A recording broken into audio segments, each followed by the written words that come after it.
გამარჯობა, დაგიბრუნდით უბრალო ადამიანი მორიგი no sleep-ის ტიპის ისტორიით და ამჯერად გავიჭრებით კოსმოსში. ამ ტიპის ჰორორ ისტორია ჯერ არ წამიკითხავს, გულისხმობ კოსმოს, ფსიქოლოგიური ჰორორი ქონდა, რელიგიური ჰორორი ქონდა, ექსპერიმენტალური ჰორორი ქონდა, კოსმოსის ჰორორი არ გქონია, ასე რომ დიდი იმედი მაქვს, რომ ბევრს მოგეწონებათ. მე რო ეს ისტორია პირველად მოვისმინე, ხელები მქონდა აწეული, მეთქი აბსოლუტ ჰორორ, ასე რომ თქვენც წესით მოგეწონებათ. ბევრს აღარ გავაგრძელებთ, შეგვიძლია პირდაპირ ისტორიაზე გადავიდეთ. დღევანდელი ისტორია კი არის ამ მისიაზე მყოფი ერთადერთი სხვა ასტრონავტი 6 კვირის წინ გარდაიცვალა. როდესაც ბენი გარდაიცვალა, ხმა თითქმის არ გამოუცია. მისი გარდაცვალების შესახებ კომპიუტერებმა მაცნობეს. გამაყრუებელი სიგნალები და მოცემციმე შუქები. საძილე ტომბრიდან ამდღარიც კი არ ვიყავი, როცა ჩემს სმარტ საათზე სისტემური ხარვეზების შესახებ 6-მდე შეტყობინება მივიღე. ასტრონავტი 1, გულისცემის მონიტორინგის გაუმართავობა. ასტრონავტი 1, ანის გამტარობის მონიტორინგის გაუმართავობა. ასტრონავტი 1, ჟანგბადის მოხმარების მონიტორინგის გაუმართავობა. სიტუაციის სიმძიმე ვერ გავაცნობიერე, სანამ უგონო ბენი არ შევანჭღრიე. თეთრი თვალები ატრიალებული ჰქონდა. ყურებში სისხლი დაგროვებოდა, როგორც წითელი ჟელე. სიმკვრივე, მასა, უწონადობა.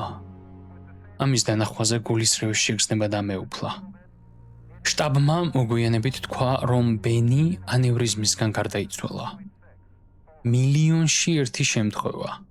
უცნაური სიკვდილი, რომელიც უბრალოდ დედამიწის დაბალ ორბიტაზე მოხდა. და ახლა რა? ვიკითხე, როცა პანიკა ჩაცხრა და ჩემი მდგომარეობის რეალურობა საბოლოოდ გავაცნობიერე. შტაბმა გამომიგზავნა იშვიათად გამოყენებული ან განხილული დოკუმენტი, რომელიც აღწერდა, რა უნდა გამეკეთებინა. მასში განმარტებული იყო, რომ მიკროგრავიტაციაში ცხედარი უნიკალურ საფრთხეს წარმოადგენს. ყველაფერი, რაც წესრიგშია, არეულობას ექვემდებარება. მყარი სითხედ იქცევა. სითხე აირად. პირველი, რაც უნდა გამეკეთებინა, ბენის სხეულისთვის ისეთი ადგილის პოვნა იყო, სადაც ჟანგბადი არ იქნებოდა და საშინლად ეციებოდა. ისეთ ადგილას, სადაც ის საფრთხეს არ შეუქმნიდა არც საკუთარ თავს და არც მე. იზოლირებული, მაგრამ ადვილად ხელმისაწვდომი. დასკვნა აშკარა იყო. ვიცოდი, რას მირჩევდნენ. სანამ ბროშურის იმ ნაწილამდე მივიდოდი. ეს იმდენად სწრაფად მოხდა, რომ ბენი ჯერ კიდევ თბილი იყო. როდესაც ის ღია კოსმოსისთვის შექმნილ ვაკუუმ-გამძლე სპეციალურ ჩანთაში ჩავდე. გამუდმებით ველოდი მის წინააღმდეგობას, როცა გამკვრივებულ კიდურებს ვაშლევინებდი და შესიებულ სახსრებს ძალით უსწორებდი. პროცესის ყოველ ეტაპზე, ყოველი ელვის შეკვრა, ყოველი ფხრიცი მიწევდა საკუთარ თავისთვის შემეხსენებინა, რომ ის არ დაიწუწუნებდა. ეს ინტიმურად მეჩვენებოდა, მაგრამ ასე არ იყო. ინტიმურობისთვის ორი ადამიანია საჭირო. იმ მომენტისთვის კი ბენი უბრალოდ ხორცი იყო. თავად კოსმოსში გასეირნება სულ სხვა რამ იყო. ბენის სხეულზე შემოხვეული ჩანთა ვაკუუმში გაიბერა და ინსტინქტურად გამიჩნდა სურვილი, რომ გამეხსნა ის. გამომესწორებინა ის, რაც უკვე გავაკეთე. იქ შიგნით სხეული იყო. სხეულები კი არ არის შექმნილი იმისთვის, რომ მათსა და გარე კოსმოსს შორის ასე ცოტა რამ იყოს. როდესაც ჩანთას შევეხე, ქაღალდივით თხელი მასალის ქვეშ ისევ გრძნობდი მას. იდაყვის ნაოჭი, ცხვირის ბორცვი. სანამ დანიშნულების ადგილას მივაღწიე, მისი სხეული უკვე ხისტი და მსხრევადი გახდა. ტექნიკური თვალსაზრისით მისი სადგურზე მიმაგრება საკმაოდ მარტივი იყო, მაგრამ იქ მისი დატოვება ჩემს ყველა ინსტინქტს ეწინააღმდეგებოდა. ამის შემდეგ იმის წარმოდგენა, რომ ის დაბრუნდებოდა, აღარ შეიძლებოდა. ერთი დღის შემდეგ მისი ნივთების შეგროვება დაიწყე. ამაში იყო კათარზისი, რომელიც დამამშვიდებდა. მისი ნივთები ცივი გულგრილობით დავაარქივე. მისი ნივთების უმეტესობა უინტერესო და მოსაწყენი იყო. მისი ფოტო ძაღლთან ერთად მაიკლ შის წიგნის ეგზემპლარი. NASA-ს სერტიფიკატი წარჩინებისთვის, რომელიც 10 წლის ასაკში მიიღო. მან კომეტა აღმოაჩინა. ეს ჩვენი პირველი შეხვედრისას მითხრა. მისი უკანა ეზოდან ტელესკოპით. NASA მისცა უფლება თავად მიეცა სახელი და ყველაფერი. სწორედ მაშინ მიხვდა, რომ ასტრონავტობას სურდა. ამას მოწოდებას უწოდებდა. ბენი ასეთი იყო. ნამდვილი სკაუტი. მის ცხოვრებას არ ჰქონდა წახნაგები. ჩვენი წარსულის გათვალისწინებით იფიქრებდი, რომ ახლო ურთიერთობა გვექნებოდა. ორი ადამიანი, რომლებიც საფუძვლიანი ფსიქოლოგიური შეფასების შედეგად შეგვარჩიეს, ერთად რამდენიმე მისიის სიმულაცია ჰქონდა ჩატარებული მარსზე, ორი დედამიწაზე, ერთი კოსმოსში. ყველა მათგანი უაღრესად გასაიდუმლოებული იყო. შემდეგ ოფიციალური მისია უნდა განხორციელებულიყო მარსზე, რის შემდეგაც მთელი პროექტი საჯარო გახდებოდა. მაგრამ გასაღები იმისა, რომ ორმა ადამიანმა თითქმის მთელი წლის განმავლობაში ერთად განმარტოებით იმუშაოს, ის კი არ არის, რომ ორი მარადიული საუკეთესო მეგობარი იპოვო. საჭიროა იპოვო ადამიანები, რომლებიც ერთმანეთს არ აღიზიანებენ. არც სიძულვილი, არც სიყვარული. ორი კაცი, რომლებსაც საკუთარ თავთან განმარტოება მოსწონთ, მაგრამ ერთმანეთის თანადგომაც არ სწყინთ, ან აღეზიანებთ. მე და ბენიმ ამ ერთად გატარებული დროის განმავლობაში გავიცანით ერთმანეთი, მაგრამ ისე არ იყო, თითქოს თანამებრძოლები ვიყავით. ჩვენ სწორედ ამიტომ ვმუშაობდით ასე კარგად, რომ ჩვენს მეგობრობას არანაირი ღრმა შინაარსი არ ჰქონდა. არანაირი ფსონი, არაფერი, რაზეც შეიძლებოდა გვეკამათა. ჩემთვის ბენი უბრალოდ კარგი ბიჭი იყო და მორჩა. ფიქრობდი, რომ ის ძალიან უბრალო და სადა იყო. არც ბნელი საიდუმლო ჰქონდა, არც რაიმე სერიოზული პრობლემა. მისმა ჟურნალმა ეს ყველაფერი შეცვალა. ის სამუშაო სადგურზე კომპიუტერის პანელის შიდა მხარეს იყო მიწებებული, საკუთარ ნივთებთან ახლოს, თვალთახედვისგან მოშორებით. მაგრამ ადვილად ხელმისაწვდომ ადგილას დაუმალავს. გაცვეთილი ფურცლები და გაყვითლებული გვერდები, რაღაც უძველესი არტეფაქტივით. ეს იყო ბოლო რამ, რის პოვნასაც კოსმოსურ სადგურზე მოველოდი. მისმა ტყავის ყდამ თითქმის შემაცდინა და მაფიქრებინა, რომ ეს რაღაც პირად ბიბლიას წარმოადგენდა, კარგად გაცვეთილს. ისეც, როგორიც მქადაგებელს უჭირავს, როცა ეშმაკს უკურთხავს. მაგრამ შიგნით ხელით იყო ნაწერი და ბიბლიას სულაც არ ჰგავდა. დაჯღაბნები, ფორმები, გამეორებული და დანაწევრებული ფრაზები. ნაწილობრივ ბინარულ კოჩიც იყო ნაწერი. ბავშვის ან შეშლილის ბოდვას ჰგავდა. ვიფიქრე, ალბათ მედიტაციის ვარჯიში იყო. უაზრო ნაჯღაბნები, რომლებიც სტრესულ მომენტებში აზრის მოსაწესრიგებლად ეხმარებოდა. მაგრამ ეს ვერ ხსნიდა, რატომ მალავდა და რატომ იყო რიცხვები და გვერდები უცნაურად დალაგებული. ზუსტად არ ვიცი, როგორ აღწერო. გარდა იმისა, რომ ბუნდოვანი შთაბეჭდილება რჩებოდა, თითქოს ეს რაღაცას ნიშნავდა მისთვის. ვინც ეს შექმნა? შატლზე ყოველი გრამი აღრიცხულია. რაც თან წაიღე, არ შეიძლება იყოს რაიმე შემთხვევითი, ბოლო წუთს მოფიქრებული სისულელე. ბენს მოუწევდა დღეურის აღრეცხვა. ვარაუდო, ფშიკთავს საიდუმლოდ ინახავდა.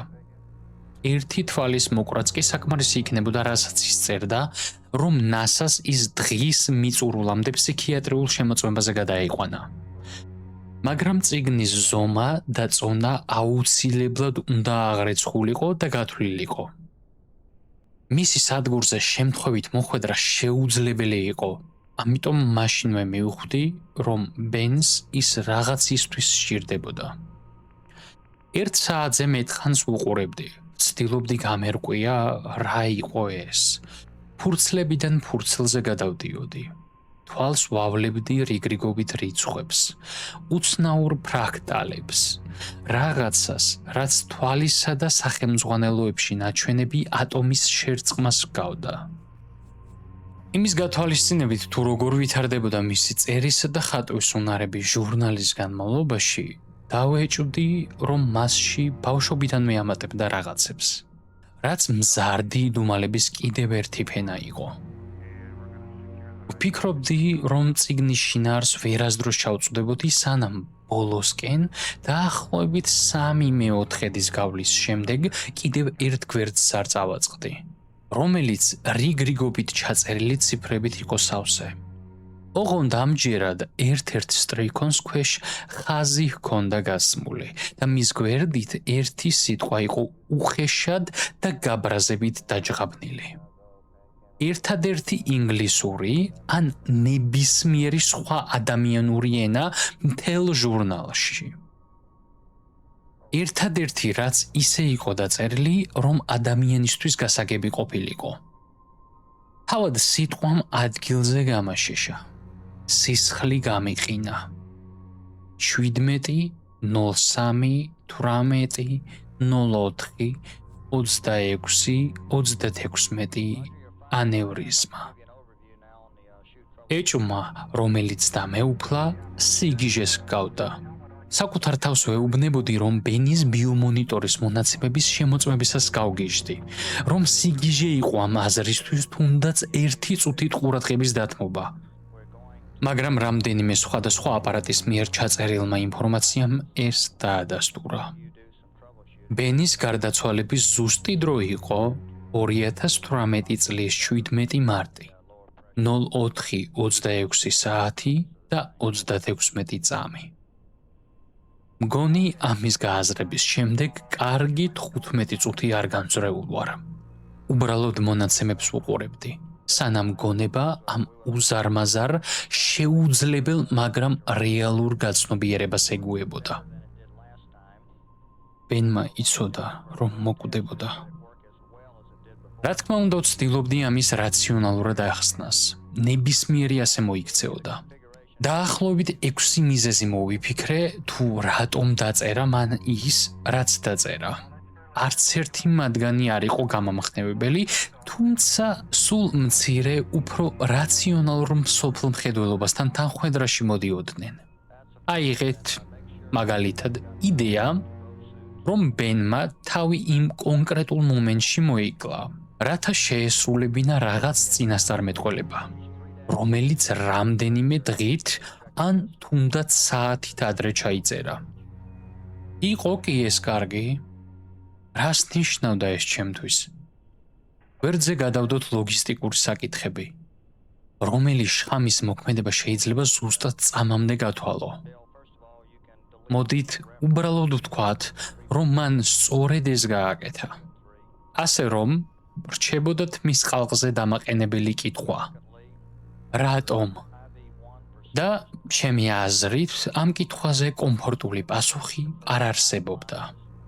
რა თქმა უნდა, ის წიგნი საგულდაგულოდ გადავქექი დამატებითი მინიშნებების საპოვნელად.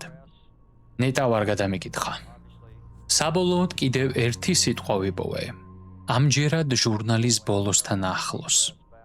კიდევ ერთი თარიღი და დროის შტამპი, რომელიც 6 კვირის შემდეგ იყო. და კიდევ ერთი სიტყვა, რომელიც მოუხერხებელი მუჭის მიერ ქაღალდზე მტკივნეულად იყო ამოკაწრული. ფერფლად გწევა. ნებართვა უარყოფილია. ტუჩზე ვიკმინე და ღრმად ჩავისუნთქე. სადგურის მთლიანობა რა მდგომარეობაშია? ვიკითხე მე. გარე კამერებით პრობლემის ნიშნები არ ჩანს. მიპასუხეს. სადგურის კორპუსზე რაღაცის ბრახუნის ხმა მესმის. უთხარი მე მათ. კამერებზე არაფერი ჩანს. სწორედ ამიტომ უნდა წავიდე და ვნახო, დავწერე. კომპიუტერთან კამათი რთულია. მას მკაცრი მზერით ვერაფერს დააკლებ. შტაბს მარტივად შეეძლო ვიდეოზარების ორგანიზება, მაგრამ სინამდვილეში მათ დისტანციის ქონა სურდათ. ეს უარის თქმას აადვილებდა. კოსმოსში ეულად გასვლა წარმოუდგენლად სახიფათოა. სწრაფად მიპასუხეს. სადგურის კორპუსში დამონტაჟებული მიკროფონები საყურადღებოს არაფერს აღარ ეცხავენ. ჩვეული ნამსხვრევების დარტყმების ხმების გარდა არაფერი, რაც დაადასტურებდა კორპუსის გარედან კაკუნის არსებობას. კოსმოსურ გასეირნებაზე ნებართვა უარყოფილია. აღარაფერი მიპასუხია. ამის ნაცვლად ეკრანი დავხურე და დავფიქრდი. სრულიად გულწრფელები თუ იყვნენ. კაკუნის ხმა, რომელიც ბოლო რამდენიმე დღის განმავლობაში დროდადრო ისმოდა, ყველა იმ ზუზუნა მანქანის და ძრავის ხმაურის ფონზეც კი გარკვევით ისმოდა. კოსმოსური სადგურები ხმაურიანია. ამის ასატანად ყურის საცობებიც კი გქონდა. მაგრამ რაც არ უნდა ყოფილიყო, იქ გარეთ რატომღაც უფრო ხმამაღალი იყო.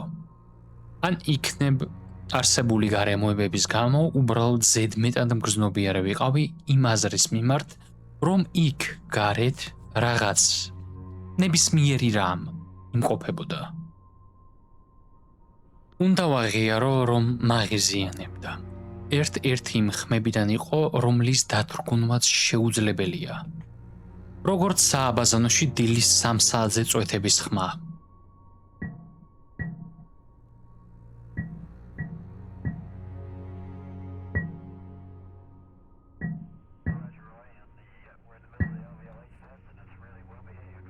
ზედაპირულ დონეზე არანაირი სისტემა არ ჰქონდა. მაგრამ რაღაც მაინც იყო. ქვეშ რაღაც აზრიან მიზეზი. რაღაც რეგულარულობა, რომელსაც ტვინი აღიქვამს და ვერ უშვებს. როგორ შეიძლებოდა მიკროფონებს ეს ვერ დაეფიქსირებინათ?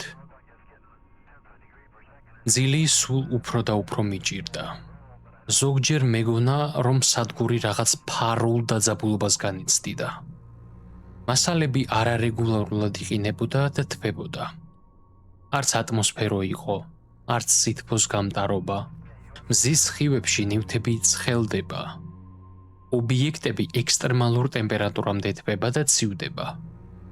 რა თქმა უნდა, ეს ჩვეულებრივი ამბავია კოსმოსში არსებული ნებისმიერი რამისთვის. მაგრამ ეს არ მიქარწყლებდა აზრებს, რომ სადგური უბრალოდ ლითონის გროვა იყო, რომელიც შეიძლებოდა დაშლილიყო, შეიძლებოდა გამტყდარიყო და დახეულიყო, გადახრილიყო და გაწელილიყო. თითქოს თვითმფრინავის ფრთის რხევას უყურებ ტურბულენტობის დროს. ეს უსიამოვნო შეხსენება იყო იმისა, რომ შენ უბრალოდ მაიმუნი ხარ ძვირფას სათამაშოში. და რა მოხდებოდა? რამე რომ მოშვებულიყო. რამე. თავიდან ამას მკაცრად ჩავებღაუჭე და საკუთარ თავს ვეკითხებოდი. იქნებ უბრალოდ რომელიმე ანტენა, ღვედი, ან ლითონის ნაჭერი მოეშვა და ხომალდის კორპუსზე ხეთქებოდა. ცუდი იქნებოდა, მაგრამ რა თქმა უნდა, სინამდვილეში ამას არ ვფიქრობდი. ამის შესახებ ვწერდი შტაბს. განუწყვეტლივ. მაგრამ ის, რაც ნამდვილად მაწუხებდა, იყო აზრი, რომ შესაძლოა რაღაცნაირად ის მოშვებულიყო. და რა თქმა უნდა, ეს არც ისე სულელურია. არა, კონტეინერი, რომელშიც ის იმყოფებოდა, სპეციალურად იმისთვისაა შექმნილი, რომ გახრწნის შედეგად წარმოქმნილი აირები გაუშვას. სხეულის მთლიანობის შენარჩუნების პარალელურად. კონტეინერი სრულიად ახალი იყო. იცით, რამდენჯერ იყო ეს გამოცდილი? არასდროს. არასდროს.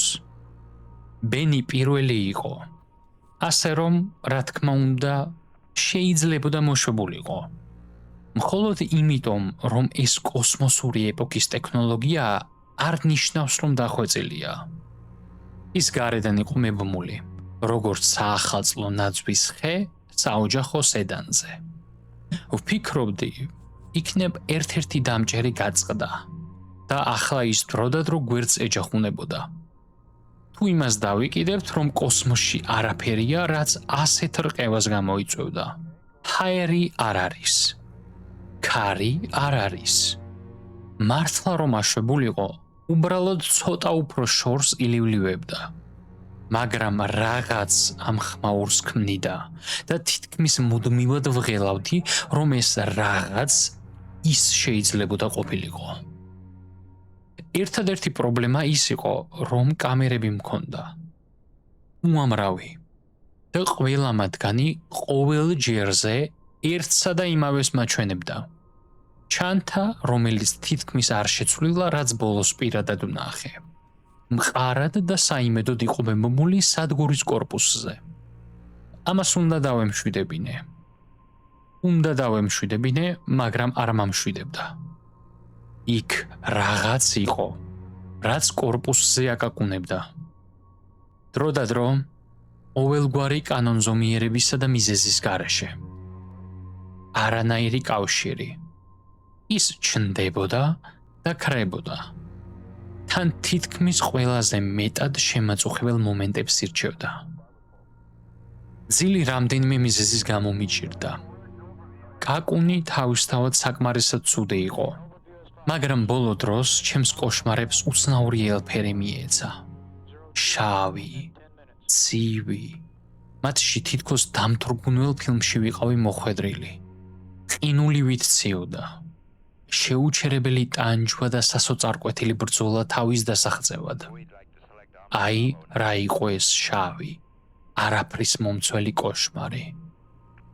როგორც ყველა განსაკუთრებით საშინელ სიზმარს, ამასაც ჩემი ფიქრები მთელი დღის განმავლობაში თავისებურად შეეხება და რაც უფრო ხშირად მესიზმრებოდა, მით უფრო მიჭირდა მისგან გათავისუფლება. ცდილობდი გამეძლო, გამემიჩნა, ჩემი ეს ფსიქიკური ქაოსი ამეღო, ყუთში ჩამედო, თავსახურზე შეშლილი დამეწერა და შველას დავლოდებოდი, სანამ მოკონტული წინ და უკან ვიქანავებდი. და ეს ერთ-ერთი ვარიანტი იყო. კარგიც, მაგრამ იყო ერთი პატარა სიტყვა, რომელიც თავის დახრასა და საკუთარი სიჯის უგლებელყოფაში მიშლიდა ხელს. ფერფლად ქცევა.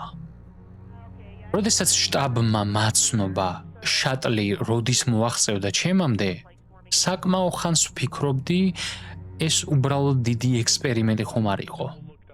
მთელი ამ ამბის წმინდა შემთხვევითობა, მისი მასშტაბი.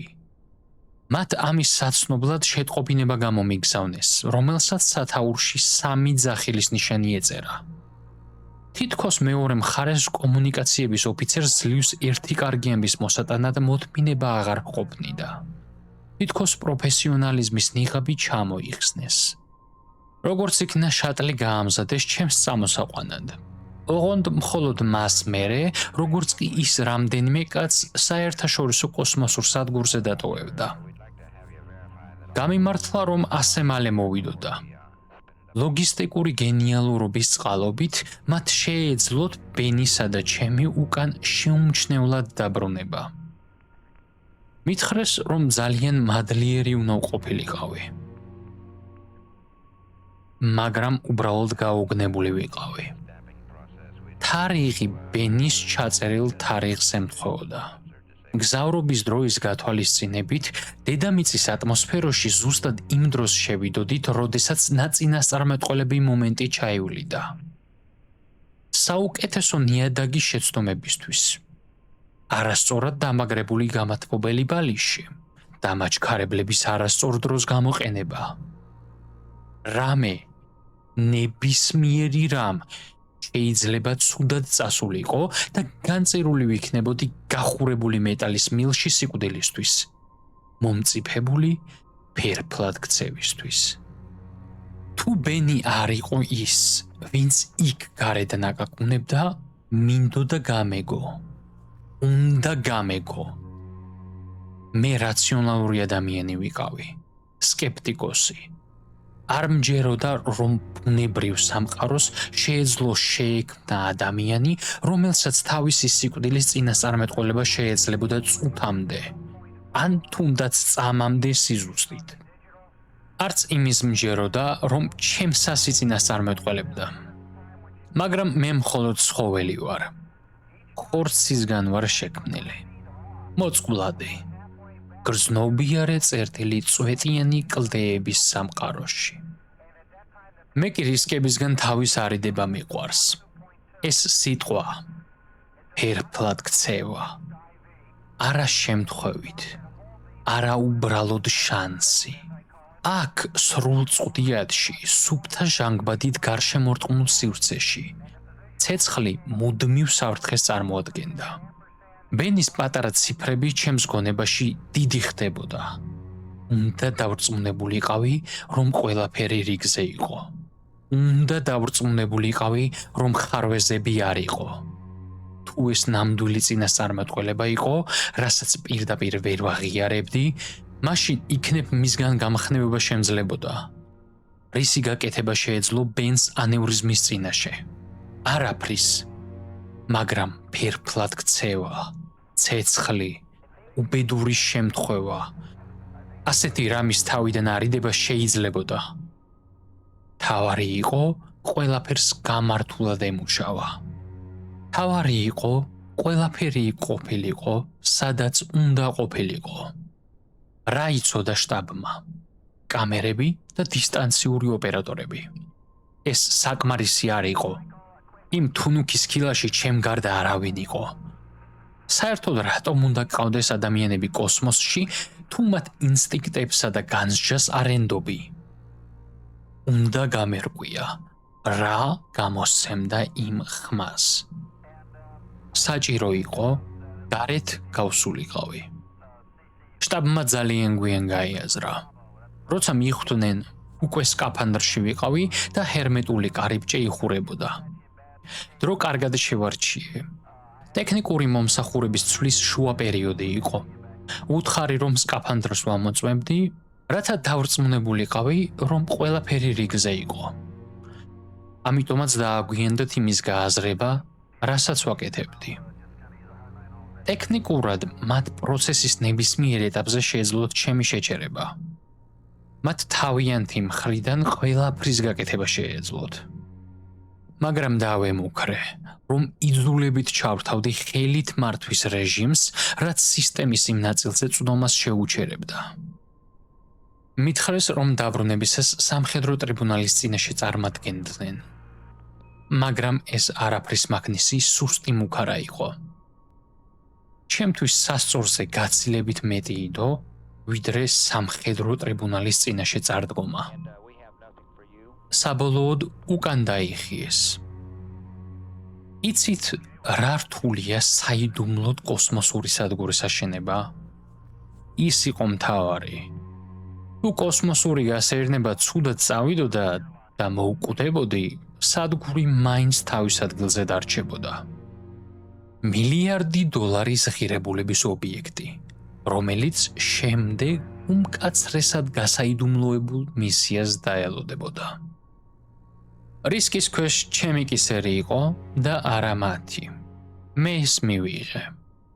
დროის წნეხის ქვეშ შტაბიც დათანხმდა. სანამ კარი ბოლოს და ბოლოს გაიღო და შევძელი ფრთხილად გამოსვლა და კიდეს გარშემო შემოვლა, რათა სადგურის გარე ზედაპირს ჩავჭიდებოდი. ისინი უკვე კამერებში მიყურებდნენ და ჩემს დანიშნულების ადგილამდე მიმიწყებოდნენ. მაგრამ იმ მომენტში ჩემთვის ეს მხოლოდ ფონური ხმაური იყო. მათი ხმეები და პატარა წყარონები, სკაფანდრის ტემპერატურისა და სადგურის კორპუსამდე მანძილის მუდმივი ამოკითხვები, არაფრის მომცემი, ყველაფერი ეს. თავარი ხმა იყო. ამ დროისთვის უკვე ვღელავდი. ან თუ გულწრფელი ვიქნები, შეშინებული ვიყავი. კოსმოსი მხოლოდ უკიდურესობებისგან შედგება. არა მხოლოდ სიცხის, არამედ სინათლისას. ჩრდილები უსაზღვრო და უცნაურია. დედამიწის ჩრდილიდან გამოდიხარ და შედიხარ. თითქოს პროექტორის წინ ხელისგული იყოს. შენ მიერ და გარემოს მიერ შეკრული ჩრდილები კი განსაკუთრებული შავი ფერისაა. სადგური თავისი უმამრავი მილისა და კაბელის ხლართებით, უფსკრულის ჩრდილებით იყო დაფარული. გრძელი, დამახინჯებული, გაუგებარი წარმომავლობის საგნები. ზოგჯერ სიბნელეს შევცქეროდი და ვფიქრობდი, იქ საერთოდ იყო თუ არა რამე. თუ სადგური უბრალოდ გაკვეთილი იყო, რაღაც უცნაური კოსმოსური ძალის მიერ. თითქოს შეიძლებოდა შიგ ჩავარდნილიყავი, სამუდამოდ დაკარგული. ჩვეულებრივ ვიფიქრებდი, რომ ეს ლამაზი იყო.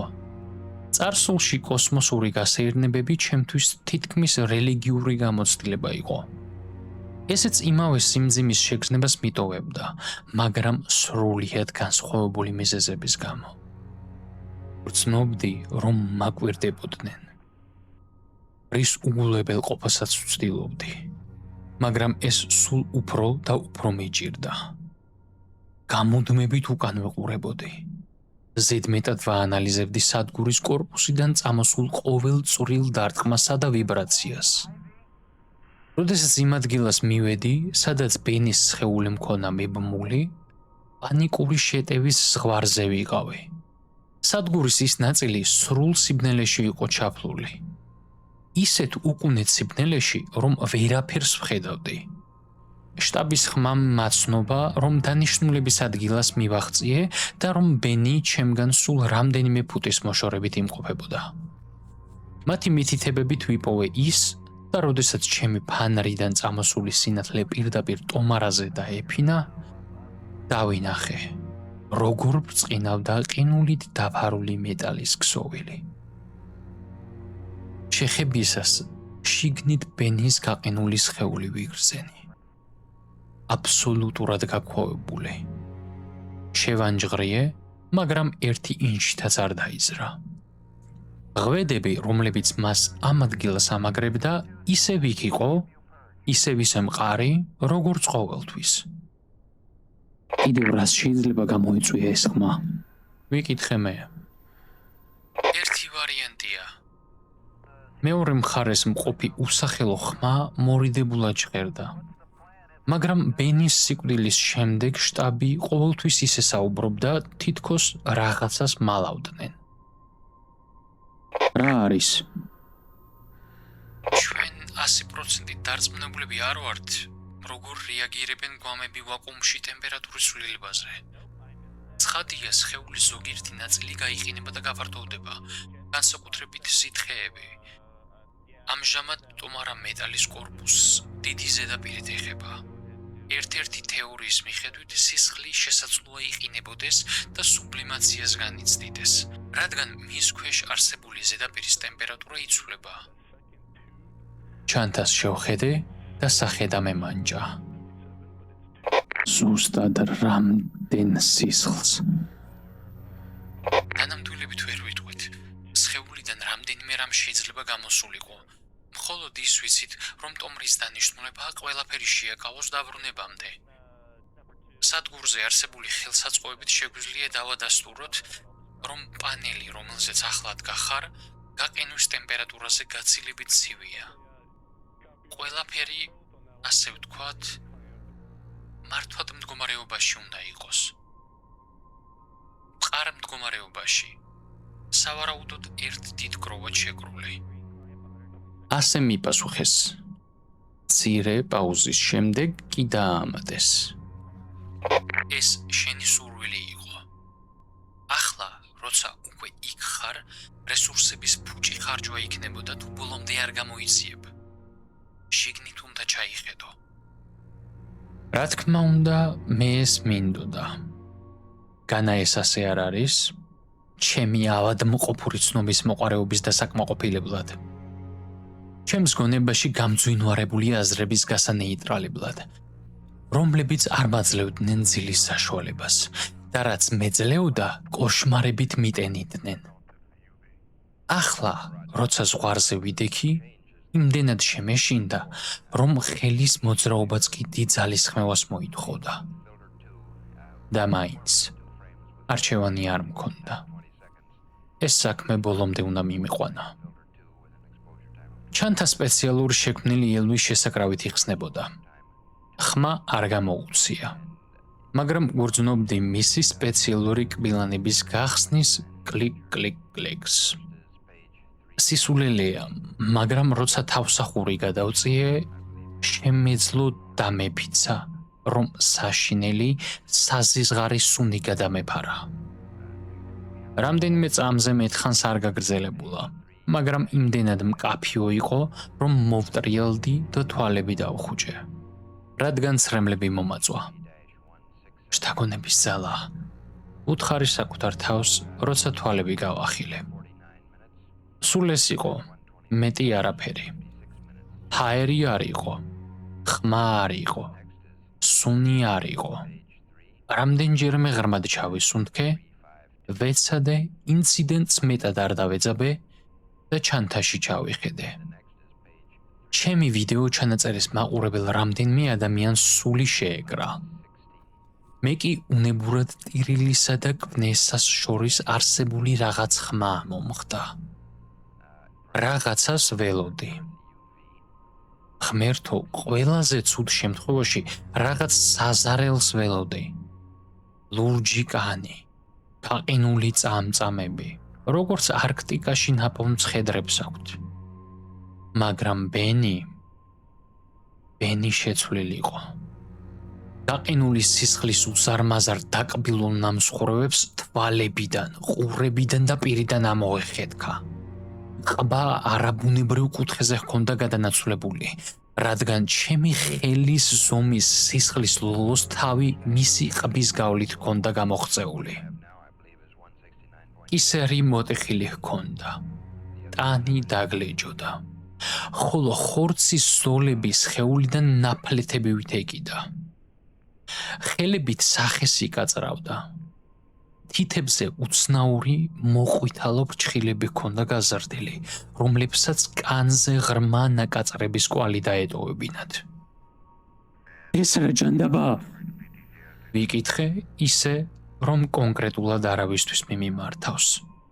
მხოლოდ მაშინ მივხვდი, რომ შტაბში მთელი ამ ხნის განმავლობაში ერთმანეთში ლაპარაკობდნენ.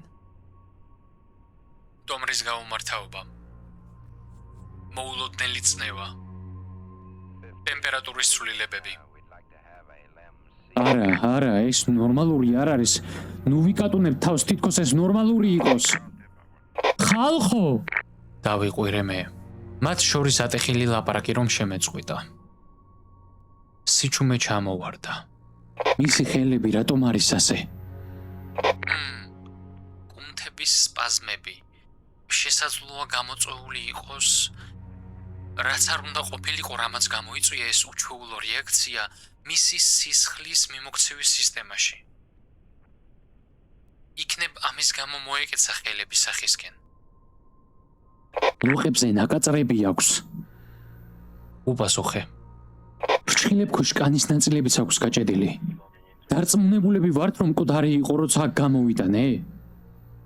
10-მდე შეშფოთებული, შეწუხებული ხმა. ყველა მათგანი პასუხისმგებლობის მინიმალურ ყვალსაც კი თავს არიდებდა. მეუბნებოდა, რომ არა, ეს შეუძლებელი იყო.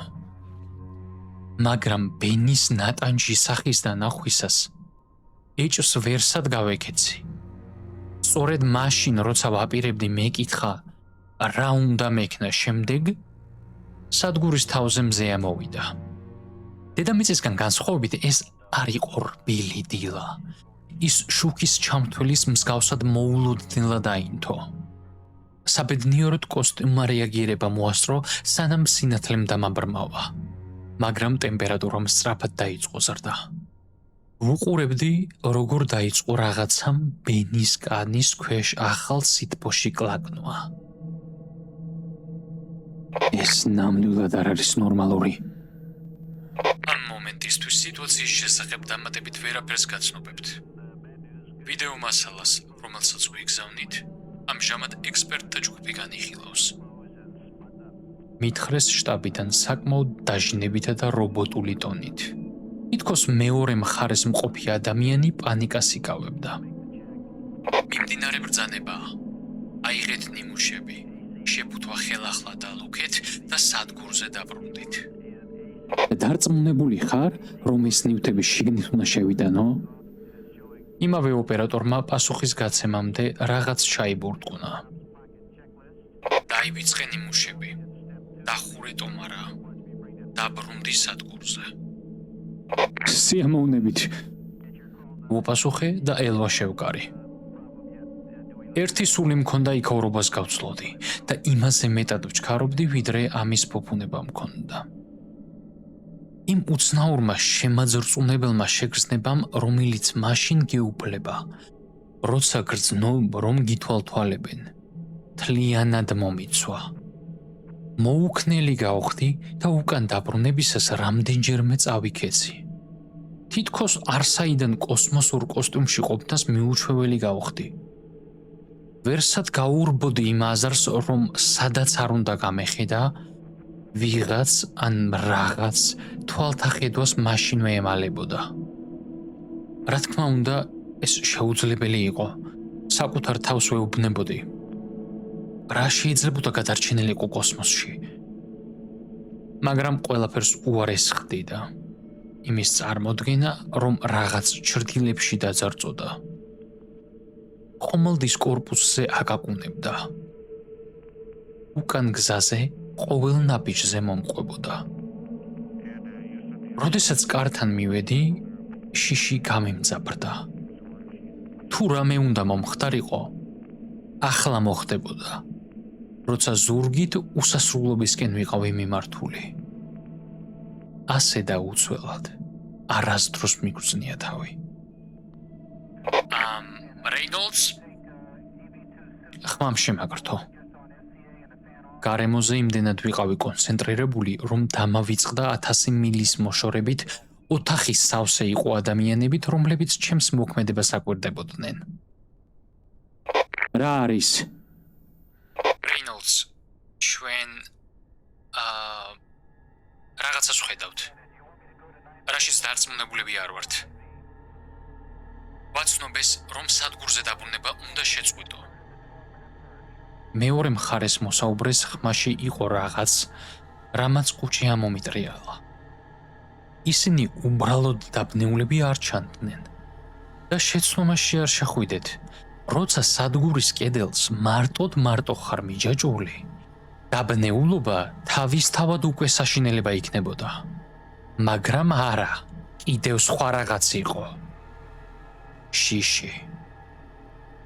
ჩვენ მანდ ანომალია დაამატეს. აქ არავინ იცის, როგორ ვიმოქმედოთ. ამჟამად მაღალ შინოსნებისგან ველოდებით პასუხს. ეს უპრეცედენტოა. რა ხდება? ყველაფერი დაიწყო, ასე ვთქვათ, ზოგიერთი ბიომონიტორიდან წამოსული სიგნალებით. კონკრეტულად ბენის მონიტორიდან.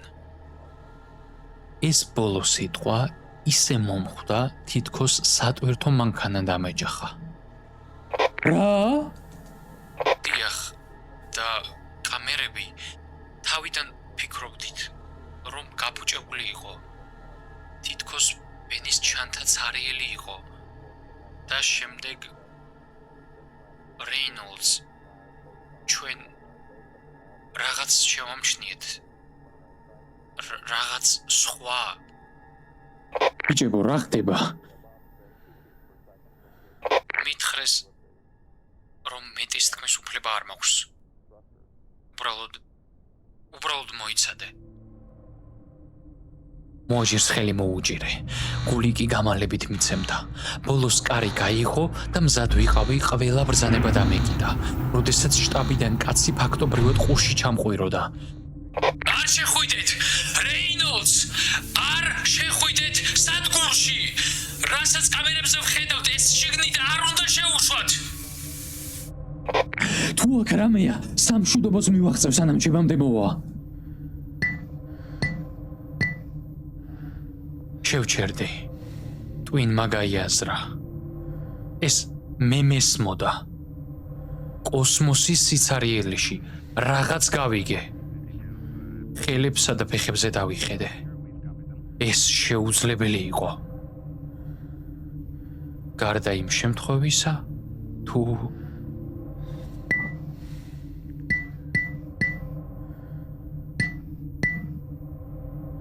თავის გამოძრავების გარეშე მზერა ჩემი ჩაფხუტის ვიზორის კუთხისკენ მივაბყარე და დავინახე, როგორ აკაკვნებდა ერთი ყვითელი ბრჩხილი მინაზე ნაზად. შტაბში მყოფმა კაცმა სულწახდენილი ხმით დაიჩურჩულა. ეს შენს კოსტუმზეა. შიშმა, რომელმაც მთელ სხეულში დამიარა, ელექტროშოკს ჰგავდა. თეთრი ცეცხლი მიჩქებდა ძარღვებში. არც კი დავფიქრებულ ვარ ისე ვიმოქმედე. თითქოს აღმოვაჩინე, რომ ზურგზე ყუმბარა მაქვს მიმაგრებული. მხოლოდ ინსტინქტი, ყოველგვარი ლოგიკის გარეშე. წამოვიყვირე და შემოვფრუნდი. ვეცადე ბენი ზურგიდან მომეშორებინა. მაგრამ მხოლოდ ის მოახერხე, რომ რამდენიმე სიგნალიზაცია გავააქტიურე და კოსტუმი დავაზიანე. მომაშორე! უყვირე ვიღაცას. კონკრეტულად არავის. მომაშორე! სასოწარკვეთილი ვფართხალებდი და ვგრძნობდი, როგორ მოძრაობდა რაღაც ჩემს გაბერილ სკაფანდრზე. საბოლოოდ ჩემი თვალი რაღაც სასარგებლოზე შეჩერდა. რეაქტიული ძრავების მართვის პანელზე. ხელები უხერხულად მოვათავსე საჭირო ადგილას და მყისიერად გავისროლე თავი ღია წნევის კამერაში. ბოლო მომენტში შემოbrunებით, რის გამოც სკაფანდრის ზურგით მეორე სქელკარს მივასკდი. მხოლოდ იმის იმედი მქონდა, რომ ზურგზე მოკრული არსება დარტყმისაგან განადგურდებოდა. მაგრამ როცა ამოვიხედე, ბენი ისევ იქ იდგა და გაშეშებული მიყურებდა გაყინული სისხლით სავსე პირით. ნელა მტაცებლის შემზარავი თავდაჯერებულობით სავსე მოძრაობით. ის სადგურში შემოსასვლელად ემზადებოდა. რეინოლდს, მოშორდი კარს, საგანგებო გათიშვას ვიწყებთ. ბენს ერთი ხელი უკვე შიგნით ჰქონდა, როდესაც კარი ხმაურით დაიკეტა და ხელი მოაჭრა. კოსმოსშიც კი, მიუხედავად იმისა, რომ ჩვენ შორის ჰერმეტული ტიხარი იყო, დავიფიცებდი, რომ მისი ყვირილი გავიგონე.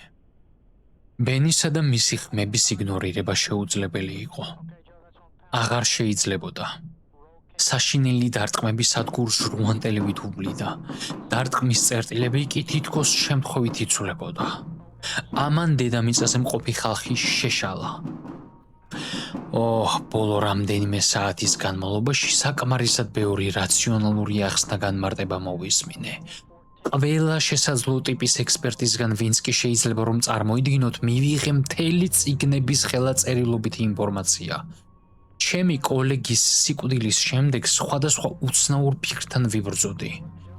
მაგრამ კოსმოსური გასეირნების შემდეგ თითქოს თავიდან გადმოიღვარა ეს ყველაფერი და ახლა უკვე სხვა, მსგავსად მოაზროვნე სკეპტიკოსებს ატერორებდა. მცდელობით კვდებოდნენ, მაგრამ შტაბში ვერავინ ხსნიდა ამ ყველაფერს. მაგრამ მათ ჟურნალი არ ჰქონდათ. ჩემი კოსმოსური გასეირნების დროს მომხდარის შემდეგ ჩემთვის პრიორიტეტად იქცა იმის გარკვევა, თუ რა ჯანდავა ხდებოდა. ის ციფრები, რომლებიც ბენმა ჩაწერა, უაზრო ბარბაროსობა არ იყო. ეს ცალსახად თავიდანვე ვიცოდი. მათი წაკითხვისას ისეთი შეგრძნება გეუფლება, თითქოს სხვა ენას კითხულობდე, რაღაც საიდუმლოს და ფარულს. და მიუხედავად იმისა, რომ კოდი ვერ ამოხსენი, ვერც ახლა, ამდენი დროის შემდეგ, მაინც მივხვდი, სად იპოვა ბენმა ის. სინათლე. მთავარი ბენის კვლევაში უფრო ღრმად ჩაძირვა იყო. კონკრეტულად კი მისი პირადი პროექტი, რომლის ძიებაშიც თითქმის მთელი ცხოვრება გაალია. პატარა კომეტა, ყინულის გუნდა, კეპლერის სარტყლის შორეულ ნაწილში. იქ, სადაც მზის სისტემა სუსტდება და დიდი კოსმოსური სიცარიელე იწყება. რაღაც პატარა და უმნიშვნელო, რომელიც ბრუნავდა. გადაადგილდებოდა და დროდადრო მზეს იჭერდა. ფოტონებს უკან გვიბრუნებდა. მოელვარე თოვლის გუნდა. იმდენად სუსტი, რომ უხილავი იყო. თუ შემთხვევით არ გაიხედავდი სწორ ადგილას, სწორ დროს. ისე როგორც ბენი აკეთებდა, როდესაც სულ რაღაც 10 წლის იყო და მამამისის სამოყვარულო ასტრონომის ეზოს ტელესკოპით თამაშობდა. სინათლე სიბნელეში. სინათლე, რომელიც ესაუბრებოდა ბენის მიერ მორგებულ რამდენიმე ხელსაწყოს. რათა ჩაეწერა ყოველი მცირე გამოსხივება. აინთო ჩაქრა. აინთო ჩაქრა. აინთო. ბინარულიდან ჰექსადეციმალურზე და იქიდან ღმერთო რაღაც სხვა, რაღაცა მასთან ისაუბრა. რაღაც იქ შორს მას დაელაპარაკა. არ ვიცი რა უფრო მაშინებდა. აღდგენილი ბენის ხმა, რომელიც სადგურის კორპუსზე აბრახუნებდა, მომავალი, მეტისმეტად ახლოს მყოფი საფრთხე, თუ აზრი იმის შესახებ, რომ სიცარიელეში რაღაც უკანასკნელი 2000 წლეულის განმავლობაში კაცს უცნობ საიდუმლოებებს უჩურჩულებდა. აზრი, რომელიც დროდადრო მიმოქცევასავით გადამეულიდა და მთლიანად მშთანთქავდა, თუ კი რამდენიმე წამზე მეტხანს დავფიქრდებოდი მასზე. საბოლოოდ ვერც კი გავარკვიე, რას ამბობდა ეს გადაცემა. მაგრამ მაინც მოხიბლული ვიყავი. არა მხოლოდ ბენის პატარა დღეურით, რომელიც ასობით, ათასობით ჩანაწერს შეიცავდა, არამედ იმ პირდაპირი ეთერითაც, რომელიც მან თავის კომპიუტერზე გამართა და რომელიც ხმად გარდაქმნა. ეს აკვიეტებული მელოდიასავით იყო, ოღონდ სტეროიდებზე. როგორც მჟავისგან შექმნილი თეთრი ხმაური. უცხო იდეების ნიაღვარი, რომელიც თუ დიდხანს მოусმენდი, დაბნეულს და ნერწყვმდენს მტოვებდა. სულ რამდენიმე დღე მქონდა წვდომა ამ გადაცემაზე და ბოლოს ისევ გრძნობდი თავს, თითქოს დნობის პირას ვიყავი. მაგრამ ბენს მთელი ბავშვობა ჰქონდა ამ რამესთან შეხება.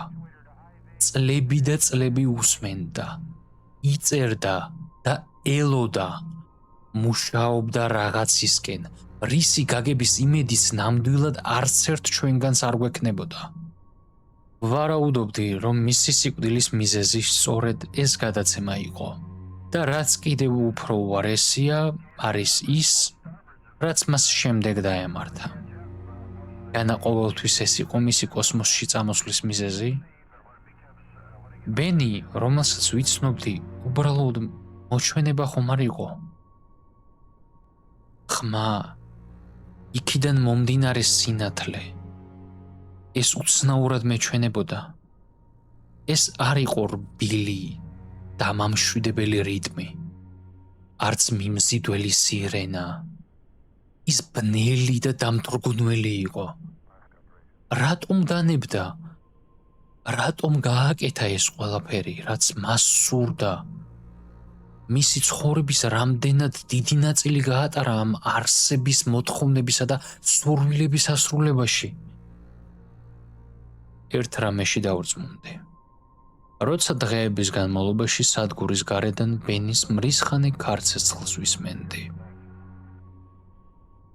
რაც არ უნდა დალაპარაკებოდა მას, ის მტრულად იყო განწყობილი და არ შეიძლებოდა რომ ჩემთან ერთად დაბრუნებულიყო.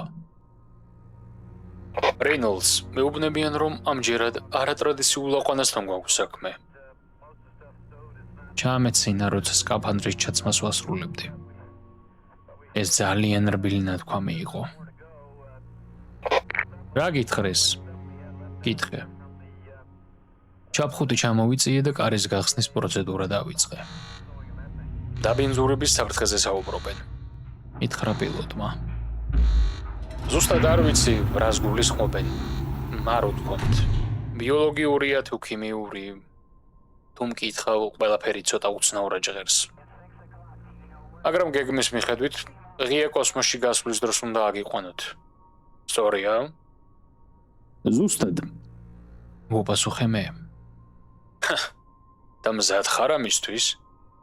გითხრეს, რომ დაახლოებით 200 მეტრით მოახლოება შეგვიძლია, მაგრამ დანარჩენი მანძილის დაბარვა კოსტიუმის სამაჩქარებლებით მოგიწევს. შენთვის ეს რაღაც განსაკუთრებული იქნება. უკაბელო გადაადგილება ერთი ხომალდიდან მეორეზე. ეს აქამდე არავის არასდროს გაუკეთებია. რისკების შესახებ კარგად ვიცი. თქვი მე. უბრალოდ თვალები არ დახუჭო. ამჯერად მისი ჯერი იყო ჩაეცინა. რატომ? წამოიძახა მან. მიხვდები როცა დაინახო. შატლისკენ ზურგშექცეული დავიძარე. არასწორი მიმართულებით. ნელა, მაგრამ თანაბარი სიჩქარით მივცურავდი. თვალები სადგურზე მქონდა მიპყრობილი და ბენის ნიშნებს ვეძებდი. დრო და დრო რაღაც წითელი იელვებდა.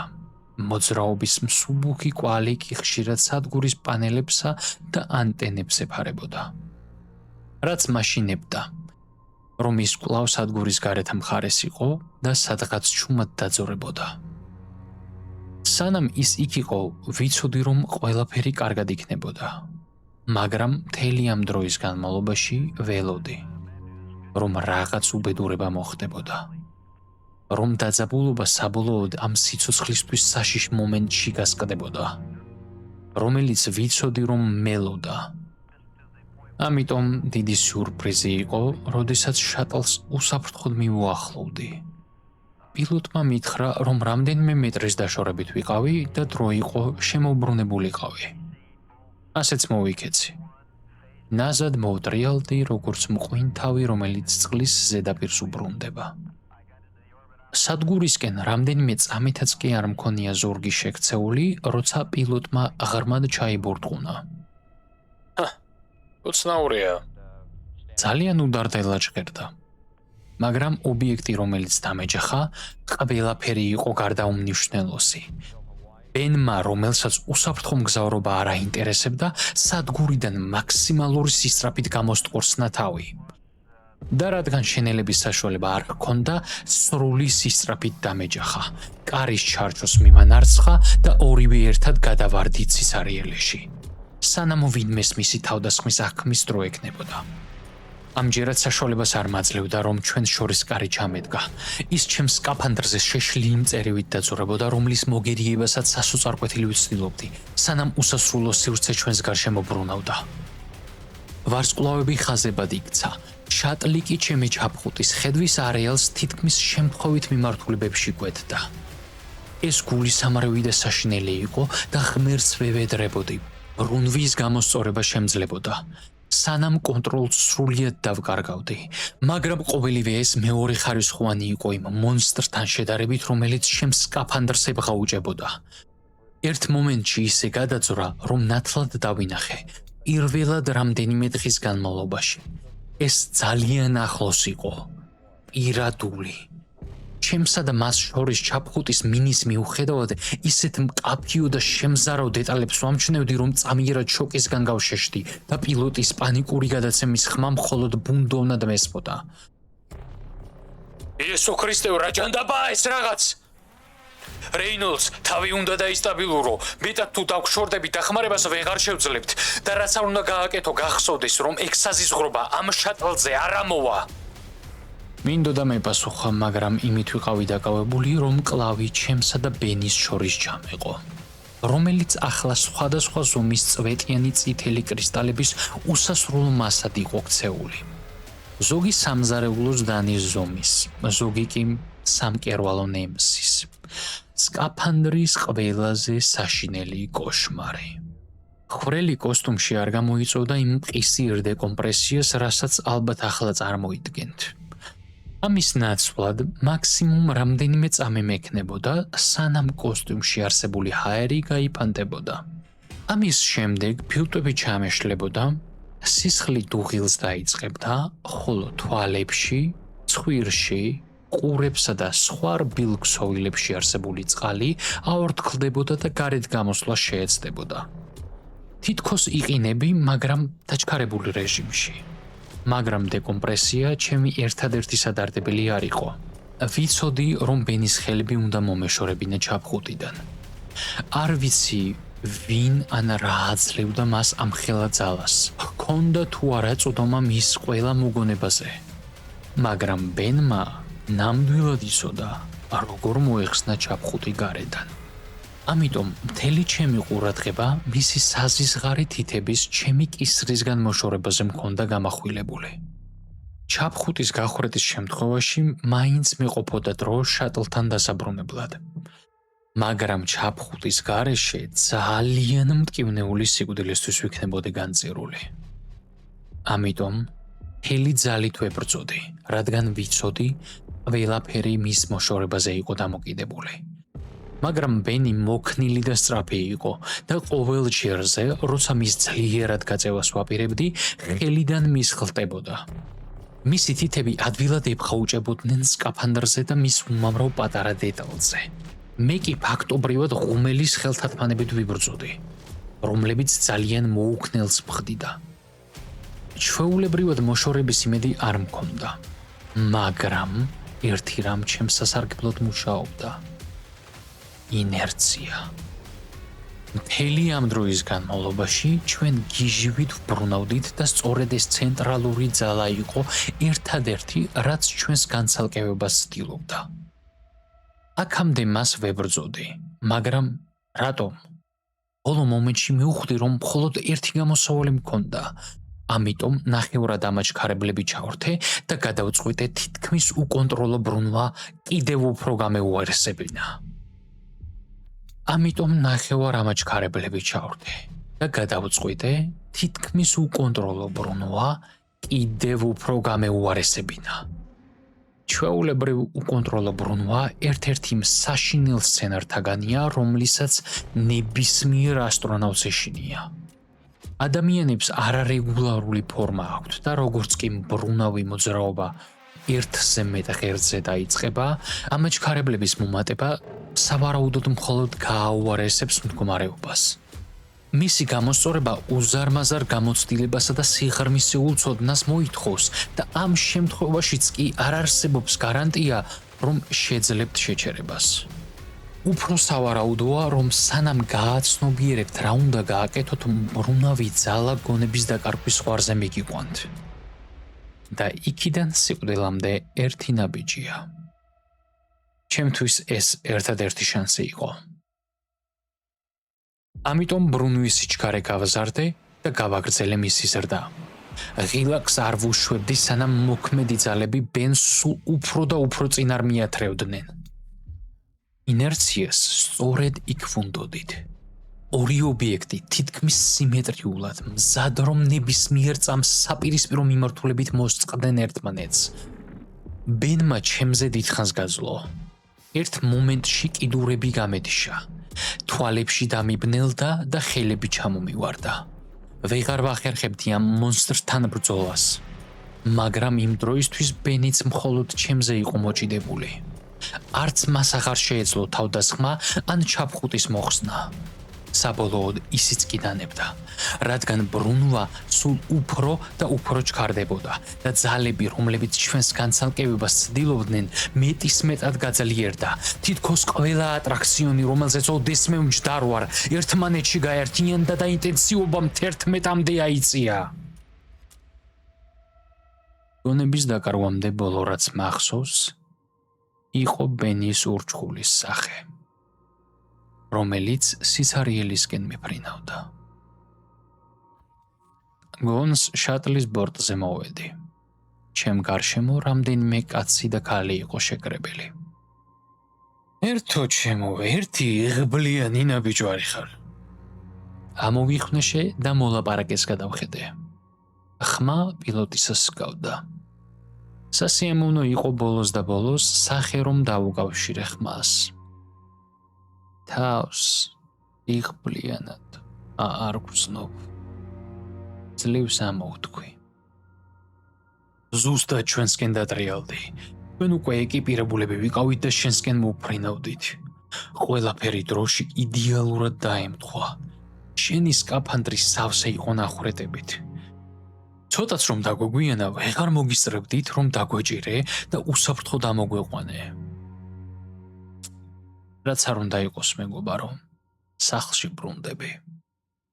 სამედიცინო შემოწმებამ სერიოზული პრობლემა ვერ აჩვენა. გონი ყველაფერი კარგად იქნება. ბენი სად არის? ჩემს გარშემო მყოფებმა ერთმანეთს უცნაურად გადახედეს.